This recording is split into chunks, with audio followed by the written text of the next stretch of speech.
च्या आदेशावरून बीडमध्ये आमच्या भगिनी सुरेखा हरश्रंगारे यांना एमआयएम पक्षाच्या वतीने उमेदवारी जाहीर केलेली आहे।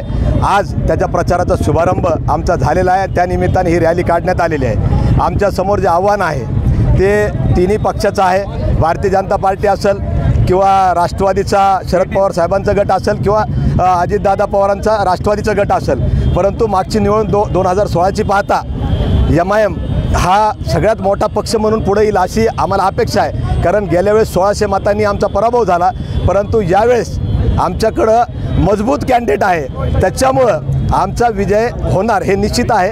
आणि येणाऱ्या काळामध्ये फक्त आमच्याकडे विकासाचं विजन आहे। आव्हान काय आहे, कुठल्या पक्षाचं आव्हान एमआयएमला असणार? आमच्या समोर आता भारतीय जनता पार्टीचं आव्हान आहे असं मला वाटतं। याच्या पलीकडं स्पर्धेत कुणी आहे असं मला वाटत नाही। जर आलं स्पर्धेत तर मग राष्ट्रवादीचा शरद पवार साहेबाचा गट आणि त्याच्यानंतर घड्याळीचा गट। काही लोक आपण पाहता टी व्हीवरून करायला प्रयत्न करायला लागलेत, पण बीडची संस्कृती ही हिंदू मुस्लिम एकतेची आणि सलोख्याची आहे। ज्यांच्या रक्तात जातीवाद आहे, मोहन भागवत साहेब आहेत, असे लोक जरूर या ठिकाणी जातीवाद करतील, परंतु बीडची जनता त्यांना माफ करणार नाही। 40 वर्ष त्यांनी सत्ता उपभोगलेली आहे। पुरोगामी विचाराचा वारसा आणि वसा पुढे घेऊन जाताच असं ढोंग करून त्यांनी जे आहे सत्ता या ठिकाणी 40 वर्ष चालवली, परंतु या लोकांना आता सत्ता मिळणार नाही।